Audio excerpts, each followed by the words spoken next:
Yeah. We've got 3 studies going on right now, 21st century, all the way to their We can impact concentration. the old school versus the new school, and very frustrating to me. What I just think that's fine. Just look at that time. So Are they doing more than one school, or they're doing the whole set, or? we have a portfolio of 28 schools in the building, so they're Right. doing as many of them as they can. Yeah, a pre and post. But they're doing pre and post on the, and are they using student level data? Do they have student level data that they're getting? I'm a little frustrated. I mean, it's fine. I think sense of security Adds though to the could body be, that's already been so it elected, could be, in my opinion. It doesn't- Break them up, but when you it's understand where you're going. Yeah, do it right. you need another sense of, Wayfinding. yeah, wayfinding would be Functionality goes over here. But then, But I want security on there. Whether you need. I'm gonna duplicate your Celebrate And you just clearly define. K-12. I think we're focusing on. Well, in the work, I don't know if you've had a chance to meet Dr. Maxwell here from Cornell, but part of what I think her recent research has done is, it's like it's mediated, the outcomes are mediated by these other pieces, and so part of the problem is that it actually doesn't go directly. Stress of. It's it's a very complex set of processes. You can't isolate individual factors because the outcomes are like So I have a question influenced for by us. so many different things. I mean, the building might be one part, but if you have a teacher who's a really good teacher, that will probably override if you're in a good building or in a bad what is building. it? So how do you really isolate the factor of like the environment, which we're trying to So if show it's everything else that's K-12, going it's around. more just a function. Leadership and the culture, Yeah, and but- establishment. Yeah, again, functional performance is not Practice. necessarily. Turnover, they're all like, Right, but it could also be what the culture. of the but you know, company it's interesting because Itself, like what, It's preparing me, yeah. how people interact with one another, what is acceptable, what's not acceptable, I think, is like a really important factor in it. The lines are going. And she brought something up at the end of about the operation. One of the things that we're finding is that Sorry. the leadership in the school and their familiarity and readiness to take on a new school, and to,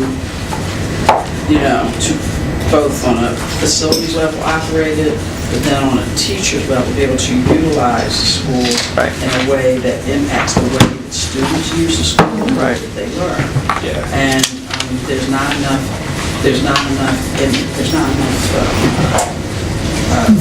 initiation and training and support. We call it the readiness factor. And, before you gotta provide training and familiarity with teachers to be able to utilize all of the benefits. Right. Well, that's what we're seeing in DC. That's, that's what I fuss about, because we've got some fantastic facilities in DC now, and we haven't actually, it's like we're only in first and second gear. We haven't even gone into third and fourth or fifth gear on a lot of these things. Well, we should capture everything you're saying, because the challenges that we're dealing with. So again, think about the things that you want your work to be impacted in school culture, kinds of impacts that you want to make on the work you do and the environments we are working toward.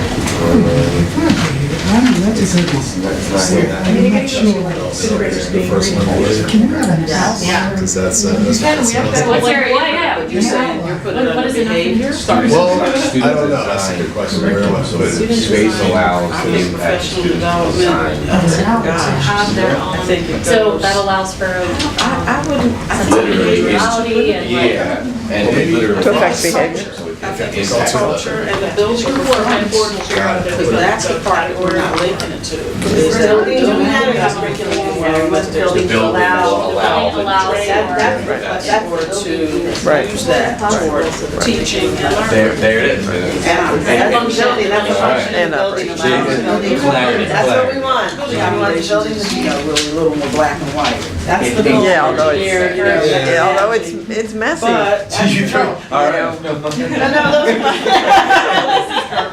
right, that's Now, what we so want. we've got here in DC, Student directed with some of learning. the schools designed here, Student design, not even Like- direct, student. they were made to have these community spaces for Penn students. had the What is that done by? Depends on the age. For students, This is true. you know, our But yeah, I DC think public that high it- school. Kindergartners are gonna They took say. the furniture out. I need to learn my numbers at 11. Five. They couldn't, the kids, the school didn't function like that. They couldn't do it. So, you know, and they had made smaller classrooms in order to have these common And to spaces. just so that they But then can the see classrooms, for example, what because it looks actually they like. need to be more controlled What I'm saying, obviously. environments, or the students need to be differently trained. It's part They of it. can't Right, have right. to Do that efficiently. None of it. And then again, But we tried in the past, I mean, the whole history of the open classroom. Right. And in those teachers try structured to ways, Right. is still in teach in itself a different way, the open classroom, the Yeah, whole it's space really- table. teaching Exactly. Yeah. experience. Right. So I'm saying it has Because to you be a have part. to train them It's how that to the use teachers now, that it's teachers now space. facilitator. And how to restructure their classroom teacher in order to utilize the collaborative spaces, the small groups. Well, it's also their relationships with the students have to change, Space needs to be able because they have to And basically it establish a level of trust allows for more creative. to be able to manage their instructional program in that way, and that, they haven't, you know? So, anyway, it's Teachers just have to be been, able to think Derek, like last time that. you put Right. CTE. Environment that Yeah. allows them to think like I'm gonna that. put it in, Given the resources. all learning, right, in many ways. I like it. But kindergarten still. And it's not gonna happen at age 5, No. sorry. Well, no, they're exploring the world in that way anyway. So then, Community gardens. I assume you know Marietta English.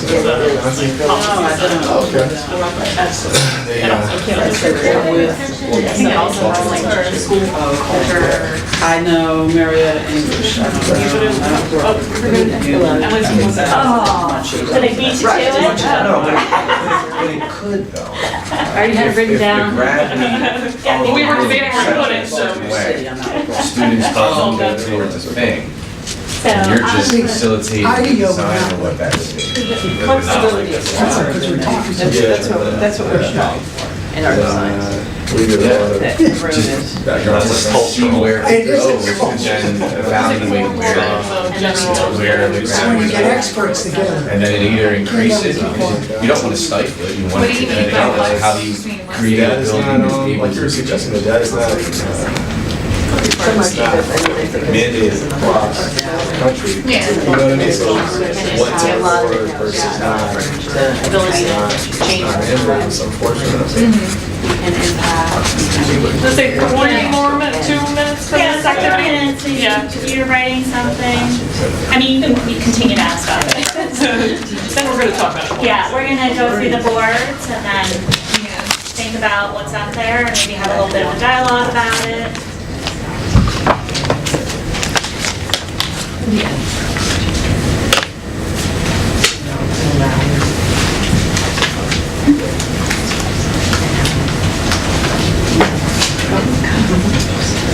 Yeah, that's something we've been doing too, and a lot of it's coming down daily.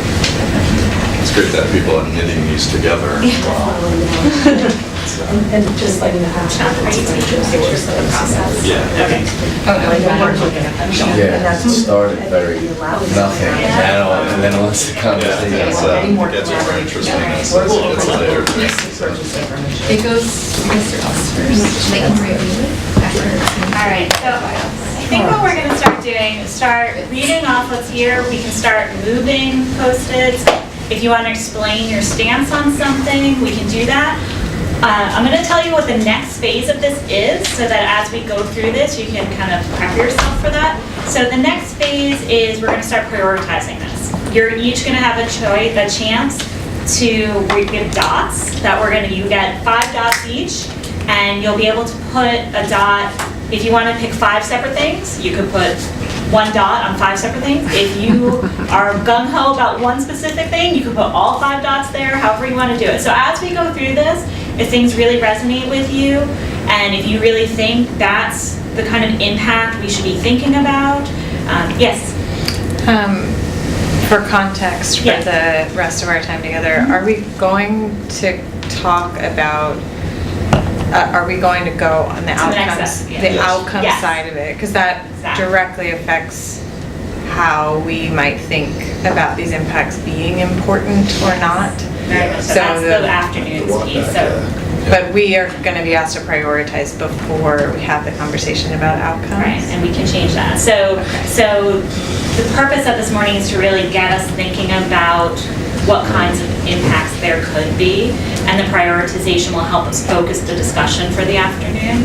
But, you know, at some point in the afternoon, if you said, you know, wow, now that we've talked about this, I probably would have moved my dot over, because now I see how that has a different kind of impact, or how we can measure that outcome in a more significant way, or what have you. Well, and I think it might also be enlightening to see if we think something is a good impact that we want to be having within our schools, but we don't have a measurable outcome for it. Like, there's no way for us to measure it at the moment. There's a disconnect between the two, and that's kind of our area of research, right? That's the opportunity that we want to look into, is how do we tie this impact to an outcome so that we can start to measure it and know what we're doing on our schools moving forward.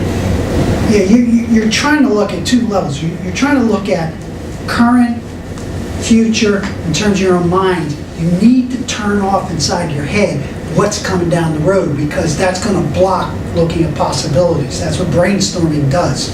So you need to just look at these, focus on these. This afternoon, I'm going to take you into a process that's going to force you then to find gaps and come up with ideas. But right now, stop thinking about down the road. Just focus on this. That is so important in brainstorming. Critical. Turn it off. Easier said than done, but we'll I know, try. but you gotta do it. You know that. All right. So with behavior, we have one-way communication in the classroom, teacher to student, motivated to learn, motivated to teach, concentration, executive functioning, reflection and contemplation. It looks like we have physical activity as kind of a branching one over to health and well-being. We have avoiding sexual predatory behavior by staff, cooperational learning, teacher and student. We have, at the school level, we have collaboration with local industry, collaboration with local government, feels welcoming to children and community, better recruitment, development, and retaining talented, caring, and diverse school staff. We have increased parent engagement, community uses school for children, community integrates school into civic life, sense of community, stronger community partnerships, community support for educational enterprise. So a lot of different behaviors. And again, we can probably imagine there's some grayness going down the line. We might want to move some of these. Under health and well-being, well, actually, before I jump into that, does anyone have any comments or thoughts, or want to explain something or ask a question about what's up here? All right. Does it feel like it's missing, I guess? Yeah, is there anything missing? That's a good question. Is that the range you guys anticipated, or is that a little off, or any of that? Yeah, no, I mean, I don't think there's anything off about it. I think we wanted to really see how you guys were defining these kinds of topics, and, you know, we were brainstorming what we would put under here, but we recognize that we have one worldview, and you guys have a different experience, you have a different background in terms of what you know in the industry. So it's not that we had an expectation, we were just hoping that there'd be Post-its up here and see where we're going. So, under the school, like, was there one about the school supporting the parents? We had Parent engagement. We have parent engagement, but It's not a little bit necessarily. different. It is a little different. So I actually, as a parent, I wish there was more school support. School support of parents. My children didn't come with a manual. Really? Mine did. I get it. No, and I think that in this day and age, we tend to emphasize independence and individuality more than we do building community, and that idea of it takes a village. And so I wish, like in my community, the schools actually provided more support, and that we allowed them to have the resources so that they could do that more effectively. But does that also mean that the school as would be more a hub for the parents to meet and interact, because that's probably where a lot of that knowledge would come from. It doesn't necessarily have to come from the school, but it could come from other parents. So that the school is really like, it's not only the community for the children, but it's also the community of the people who are working with the children, like meaning parents and teachers and all of them. There's a piece in there about partnerships with community. Would that fit a little bit? I think that's a different gradient, actually. Okay. It's really like the parents who are related with the students. So there is that link between the student and the teacher and the parents among one another. And then there is the school in relationship and the school community in relationship to the wider community, which all of them are obviously important. Well, and actually, as the person who put the engagement one up there, I actually meant to encompass also what you're saying, which I think is exactly right. And I was thinking specifically of some work I've done with community school models. I was thinking specifically of a school up in Washington Heights in New York that has created this incredibly welcoming sort of like den for parents to hang out in and have chances to interact with each other, but also interact with the school faculty and administrations. And that, for example, the Netherlands have done that also as part of integrating people like with migration background, because it's easier for example, the mothers who don't speak the language of the country where they arrive to connect potentially with other mothers and build a support system, which then again strengthens the community. But we do that in Baltimore City with welcome centers and newcomer centers and family support centers within each of the community spaces that have some of the things that you talked about. So where are we putting that? Behavior of the school. Behavior of the school. Yeah, it was under behavior of the school. Behavior in schools. Could also be under socio-emotional. Yes, of course. There's no question that there's overlap. And I think it's, for our purposes, we're not saying like, oh, this is only behavior, that's it, but I think it's just a way to get people to talk through it. So it's okay that it could live in two places, and if we want, we can put it down in two places if it, we need that record, but. So there's a, I don't know how to word this, but that feeling, and I think we all kind of have it, let's say you dread the place that you work, so you get that feeling Sunday night that you're like, and with that thought, you get a visual, and that visual maybe it's a dark place. It's usually not a sunny place unless you hate working outside or something. But so there's that thought. But then there's also put yourself as like, I want to go to the basketball. I want to play. I want to go to the park. I want to go to the arcade. There's this. It's not welcoming. I mean, it's welcoming. These places it's beyond that. There's a feeling, and I don't know what the word is, but there's something like, let me out of this car right now. I have to go over there. That entices. Yeah, that's I think the capturing of the word when it comes to like the behavior when talking about parents, right? When we're talking about that, how do we, let's say it is a new center where people can come, but it's like, what do those? It's inviting. It's inviting, but it's almost an addiction. Like, I need that because that's when I think of inviting and I think I need to talk to somebody. That's where I need to go. I'm not going to think of a coffee shop because I don't feel like a coffee shop. I feel like the park. Yeah. So how do you kind of create that feeling of where I need to get that information is what I feel like that information. So it's, I don't know how to explain that though. So those of us who have built new schools, how it is when the families and go to the new school for the first time, or the teachers and staff and faculty go visit the new school before maybe it's even open for the new time, for the first time. And then the first day or the ribbon cutting, the feeling, the excitement that many of them have even after the school is open, because of the light, because of the design, because of what they're experiencing there versus where they came from or what was there. We're in the process again in the city of doing filming of the children while they're either in swing space or before they have moved, particularly where there are merging schools, to help the children communicate with their counterparts who are merging together, to welcome them together.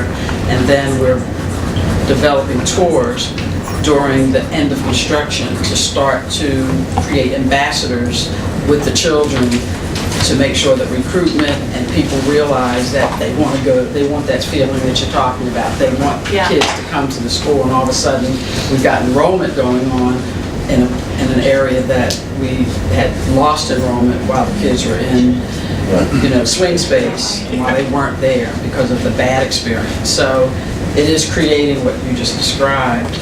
And is that a behavior? I guess the behavior. Yeah, we added excitement and enthusiasm, knowing that, whatever the word is. So they want to come there every day, And I think that they want to, I guess, embrace learning in that place. That's the extension of that. Right. I think another extension is feeling pride in that space. And I Feeling think pride in that space. and that therefore you behave. Big deal. Right. Because many of them in the urban environment are coming from places where they didn't feel pride in the built environment. Because that's the place they came from home, or they come from home, and they didn't feel pride there. It was just like going to a prison every day. I almost feel like there's some level of engagement involved too with that feeling that Tommy's describing. And I think of career and technical education, which I put up there, because kids take pride in learning when it comes to many kids take pride in learning when it comes to hands-on learning. So, for an example of having a cup of coffee while you're out in the park, that's engaging. Because it's some type of activity that you're involved in, and it's just, it pulls that out of you. So I think engagement should be somewhere in that mix. Yeah, and it's interesting, engagement, I was thinking about that when, tying into what Mary said before about present buildings, how a building exposes past experience towards schooling. And a lot of parents, a lot of kids, when they look at a building, particularly parents, it brings up, emotes a feeling like, I don't want to go in there because of what happened to me. So the sense is, how does a building expose my sense of self to learning? And we have the whole community, the seniors, who say, I want to go back to school. Yeah. There must be good building there. Well, John, that also made me think of like the idea of the institutional architecture and that a school has to look like a school, but how that's evolving as we change the way schools look, and how one generation would approach a building and have that civic architecture, and how that is evolving. I actually remember, it's been probably by now 10 years ago, there was this architecture exhibit here at Catholic University from Switzerland, and I think it was the superintendent of the schools of Washington, D.C. mentioned something that really resonated and stuck with me. It's like, we don't have to be surprised if we send our kids into schools that look like prisons. We don't have to be surprised if they come out behaving like criminals. Because that's the message we're sending them. We're sending them into fortresses where every turn they take tells them, like, you are not behaving the way you should be behaving. And I put up, the sense of appreciation, because I think that's what you get with a new building. We give you something nice. You deserve to be in a nice environment. That's what you should have as a child, that there is something that's welcoming and safe, and you are appreciated, you're worth having that kind of environment, instead of something that reminds you of a prison.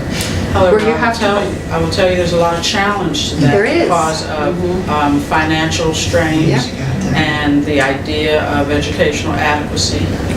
And in different parts of the country, there's a tension going on with exactly what you described, and whether or not that is. And it's happening in our backyard. I want to add to that. So as we talk about this, it's great because we're all designers and we want to, and we build new schools. But within our own backyards, we're being challenged with that. So I'm going to be struggling with this whole time. Me and her are struggling with that right now. Because we love to build new schools, and we should, but I think we should, as we talk about this, I think it'd be wonderful that with the vision of we want to build new schools, that we like in our public schools, are being challenged with, they don't want to build new schools, many of us. And are there ways, as we talk about this, to provide some of this without a new school? Yeah, Because so many people don't want to build new schools. Well, I'm exactly that. You know, the reason we're asking these questions is, you know, partly so folks that have this responsibility, like you two, can help people make the right decisions, right? You know, that's the ultimate goal. But on the new versus existing, we haven't differentiated, you know, and if we've implied that, you know, between whether an old building can accomplish these things or a new building, that's not the question, right? It's the question of what should we try to make that either of those do, and where do we place, you know, the limited resources that we have to achieve these goals. And I think that's it, is that, like in our school district, we still have limited resources. Everyone says, oh, Montgomery County, you're a wealthy district. We still, within our large resources, have limited resources, and we have to distribute it somehow. So we're not going to be able to just build all new schools. We're going to be distributing it in a way. And so we're trying to figure out how, when you distribute that, even in an older building, and I think there are ways to make even older buildings sort of dynamic or provide, you know, distribute it in a way that it's not going to be just a few new buildings and then the older buildings get nothing. So we can take what we learn here from a new building and take some of that new building and then provide to everybody, right? So in my portfolio of big projects, you know, we just finished my local elementary school. It's a building that's old as I am, and I think it's actually one of the most interesting educational environments that we've done, because it's been totally sort of transformed, and the interventions to that 1964 building. That's a little older than me. But again, I think that building's as good as any That's not that old, by the way. For some of you young ones, it's really not that old, Sean. And I was going to say that one of the challenges for researchers, so I'll put that is my hat, I won't put it on, it is my hat, is to help identify what specific aspects of buildings. I just finished writing a chapter on the role of school building and educational outcomes, and I have like 100 references, so there's a lot of literature out there, folks, on how school buildings relate to learning. But what the challenge is, and we all sense, I did a focus group with a group of middle schoolers in Washington Heights, probably not the same school that you just referred to, and this 12-year-old boy said to me, if the school looked better, maybe more kids would want to come. So, you know, we all know that, and then there's literature that actually, research actually, that does support that school building condition, and there are studies that have been done, and I've done one of them, that when school building condition is better, there's less student absenteeism, and so therefore the educational outcomes are better. I mean, that's not hard to figure out, that if students actually come, then student outcomes are going to be better. But what specifically about the buildings, you know, what are and you know, research goes slowly, so we pick one attribute to study, okay, this relates this way, this relates that way. But also, what I found more recently in a study was that school building condition related to students' judgment of the social atmosphere, the social environment. That the poorer the school, this was a study done in New York City middle schools, all 264 of them, that the poor school building conditions affected the assessment of the social environment, issues like respect, academic press, meaning academic expectations, that school building condition was affecting what New York City public school kids thought of the academic expectations of the school. Irregardless of, you know, income level of the families or the number of, the percentage of kids from minority communities. And that was then affecting their expectations about the social environment, was then affecting absenteeism, which then affected, and I think Mary knows that study that I just published, published a year ago. So, but again, school building condition was affecting. I think the challenge for all of you, for researchers, is then to isolate the specific features of a school building that's affecting those things. Because we can't always have new buildings when it's new, of course everybody feels good, but that school has to last for 20 years. And how do you create, how do you understand specifically what are the design features that are going to carry over time that will continue to excite people once the building's not new anymore? That's exactly my question. How do you get past that sort of machine? I'm sorry. One of the things we got to think about is, in this room, this is sort of a bubble, because we buy into what we're talking about in terms of this. The reality out there, though, is, so the question is, and again, as a former superintendent trying to, back in early 2000, to deal with a high-performance building, is that we are, and I'm going to use collective we are all products of these past buildings. Legislators are, the communities that we live in, parents are, and the data we're talking about, we buy into, it's there. The question, though, is how do you shift the thinking when people, by and large, when you put the money issue there, to begin to say, yes, we have to do this because of all the things that you're talking about, but the mindset still is, I'll take you into Lancaster County in Pennsylvania, I'll take you to rural areas that need schools just as much as urban, is that, well, yeah, but I got through that type of school and that it was good enough for me, it's good enough for them.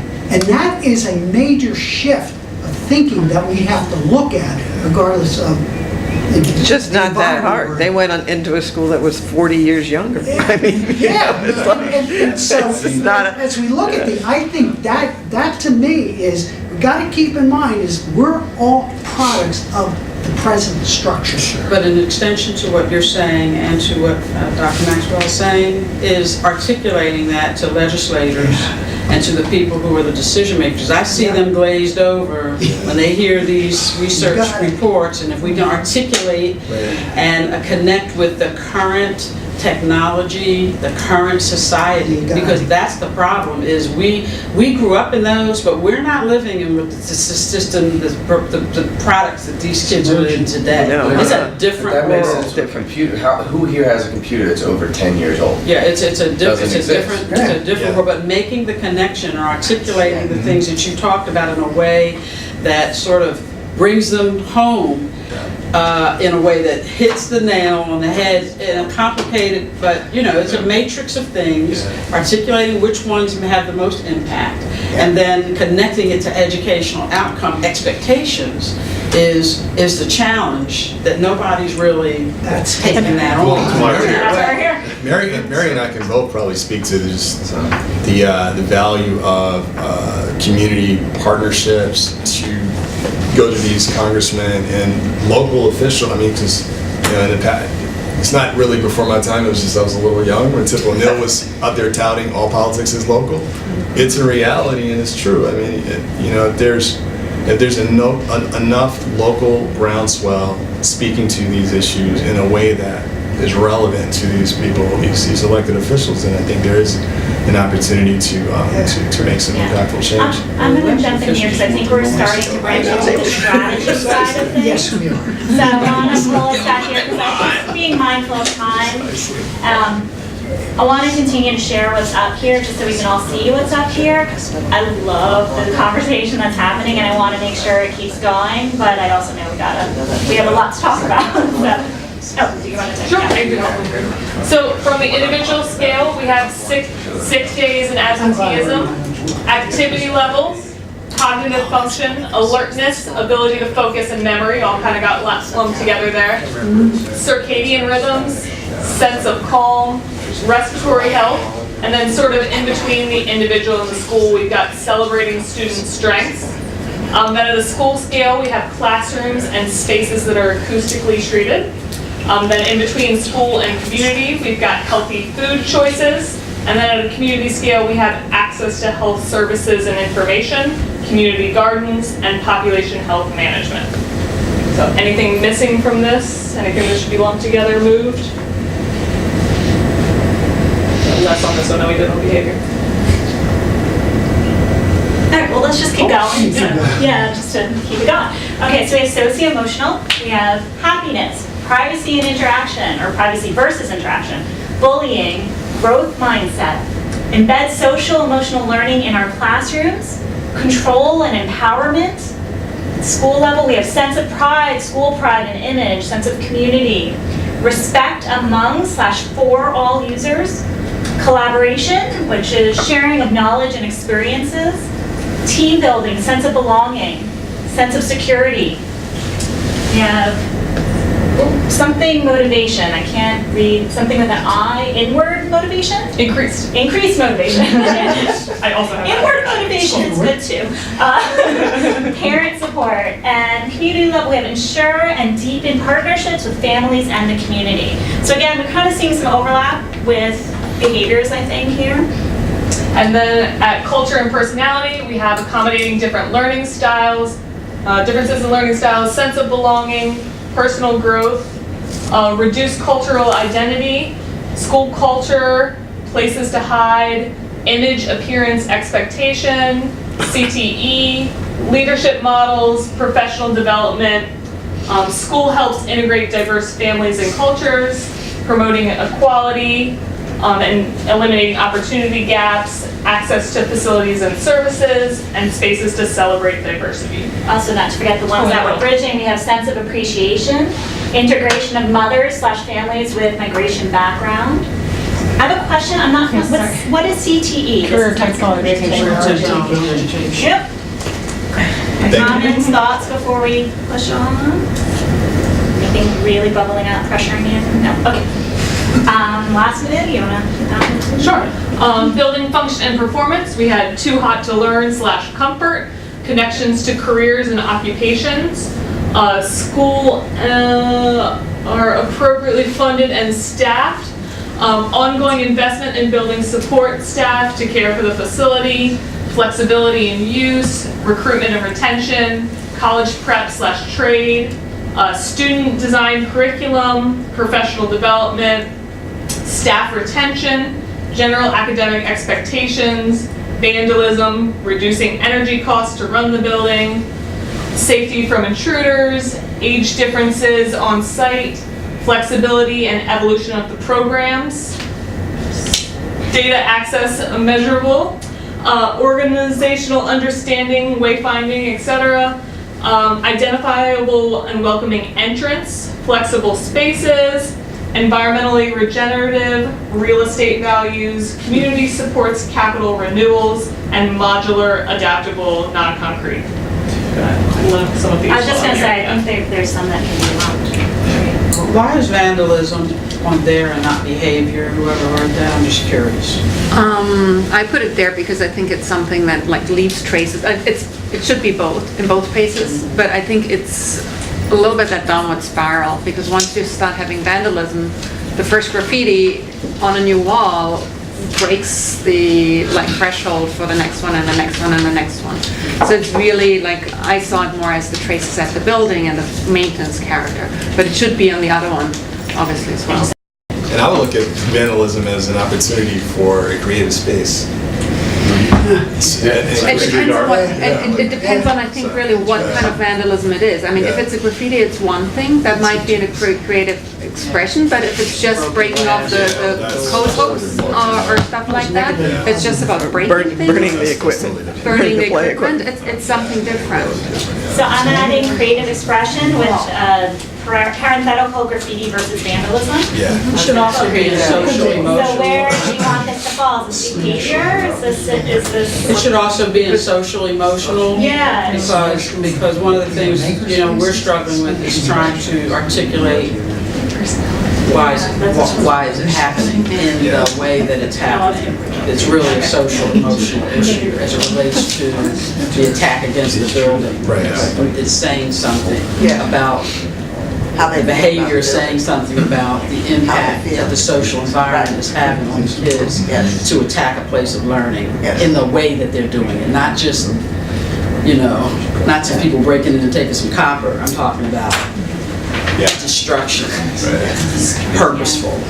There's a problem with that that's deeper than you know. So does there need to be a differentiation between destruction that happens from within the school community, like students being destructive or vandalizing, and from outside of the community?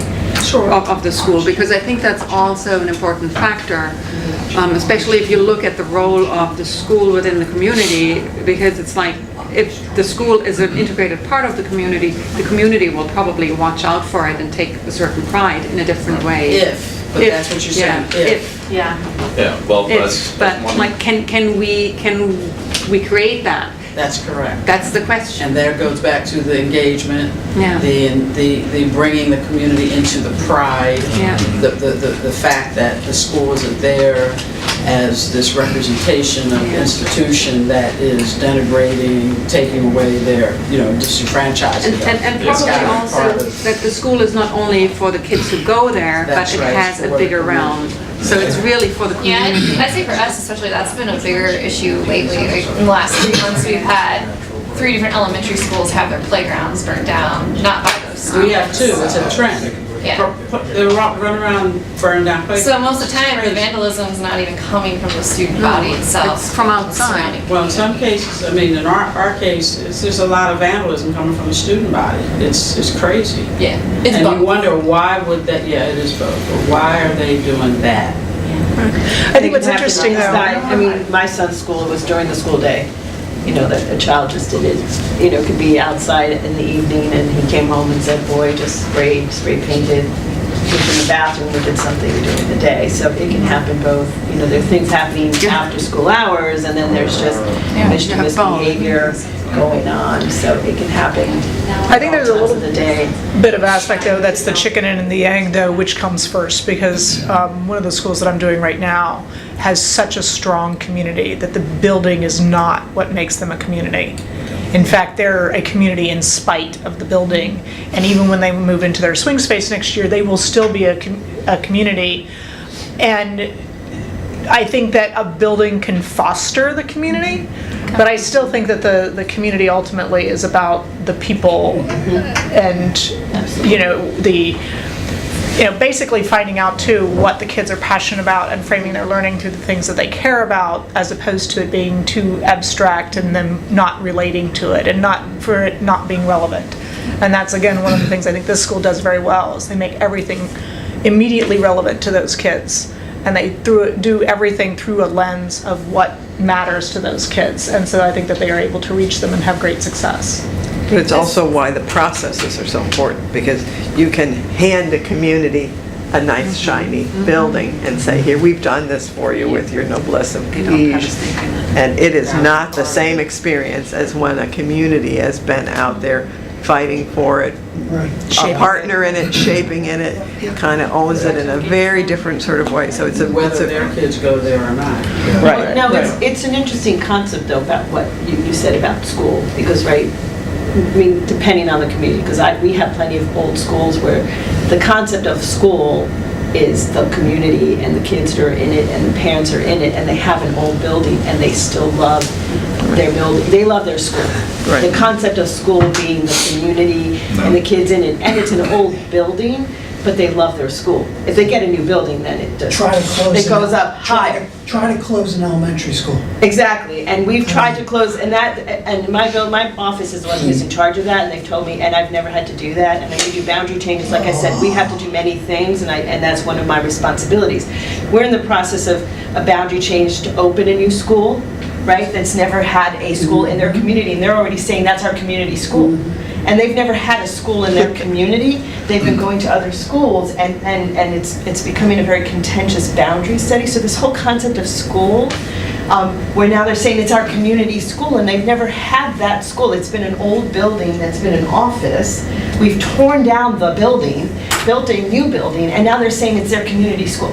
And no one has gone to that school. So the concept of school, and that concept, whether it's a building or it's a sense of community, changes depending on who it is. I think there's also, this is all making me think about the Clever Classroom study and the really interesting way that they went about that. The Barrett study that was done in the UK, it has a couple issues with the methodology, but the first thing that they did in that research was just to ask all the teachers what they thought was impacting their students' learning within the environment. And I think it would be fascinating to ask some of these people in schools that have strong community, like, okay, it's largely to do with your school leadership and the parents and like all the energy, the human energy that's gone into that, but what do you think in the physical environment might be contributing to that? And if you ask it on a large enough scale,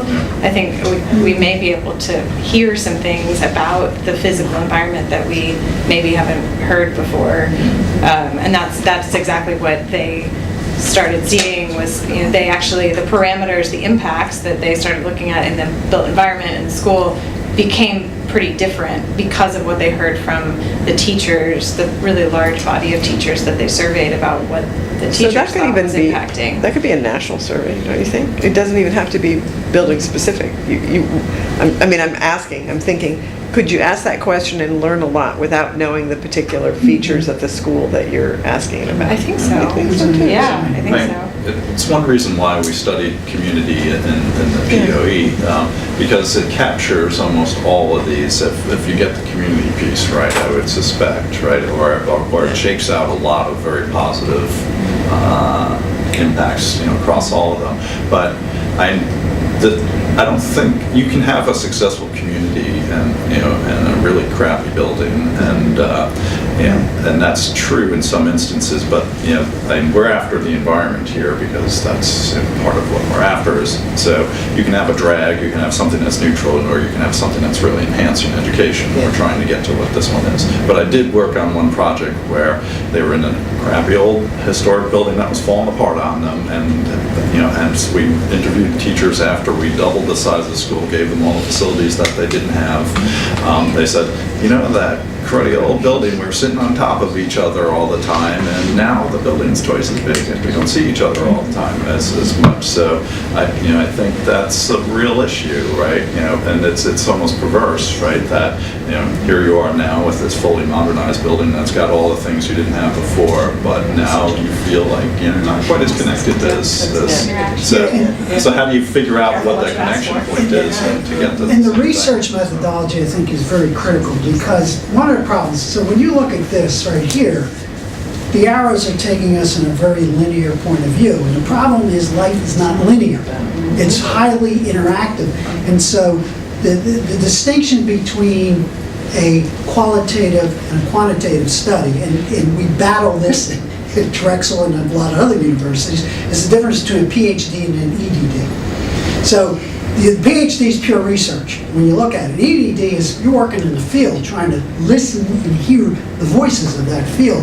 And I think one of the things that we have to think about is it's like, okay, let's jump to the outcomes. Well, yeah, you can, but they're highly interactive and you need to think about feedbacks. So for example, one of the things, do test scores go up in these buildings? To me, that's a crazy indicator. But does performance go up in terms of kids being able to apply things? So we talk about one of the crazes right now are maker spaces in our school. What are they for? They are seeing whether or not kids can apply something that is either, they're going to produce something that's either a service or a product of which they can sell in the marketplace, or so that's different than a singular test that says raise scores. But again, I want to go back to this. We're all products of a system that was based upon old way of thinking. I remember George Bush, believe it or not, I remember him in the State of the Union talking about, no child left behind. We're going to use test scores, and if they don't like it, too bad. Because they're in the State of the Union. So what does that do? That reinforces our old perceptions of what reality is. Problem is, we haven't even touched about in any of this, what does technology do to all of these buildings, both from there or from a learning point of view? One of the issues with research, of course, is you talk about outcomes, student outcomes. In a political environment, that's why they're using test scores, because those kinds of outcomes, the learning outcomes, you know, we have to wait for. We have to wait for high school graduations, or we have to wait to see what their future lives are like, you know, at least, you know, 3, 4, 5, 6, 7, 10 years sometimes to see that what we've been doing, that what you have started to do with the schools in terms of teaching, but in terms of the buildings too, because I do think buildings have an effect, that it's making a difference, you know. And so we wind up using, which I try not to, you know, in the research that I do, use test scores as an indicator of performance. But in the political world, they want to see, well, I spent money here, what did I get? What did I get 2 years later? 2 years later, you know. So that's, how do you justify to the taxpayer that you've spent all this money? You can't wait 10 years to prove to them that what you did was. But what we're producing is more kids that score very well on tests, but they actually can't function in life. Yeah, but that's a good point. But you've got to wait a long time to get that outcome. To know that. So I think this is a perfect segue actually into our next portion of the conversation, but You're teaching freshman. we're gonna grab some lunch now and then continue this. When you get up and have lunch, where's the lunch for lunch? Yeah, it's right outside on the little shelf over there. So when you get up and do that, we'd also, while you're up, we want, remember that those dots that we have? You're gonna get 5 dots. You can think about however you want to apply them, but perhaps, you know, based on our conversation, maybe it's one of these things on the wall that actually has a lot more ripples than just that one Post-it, like we were talking about with community affects vandalism, affects, well, you know, so many things.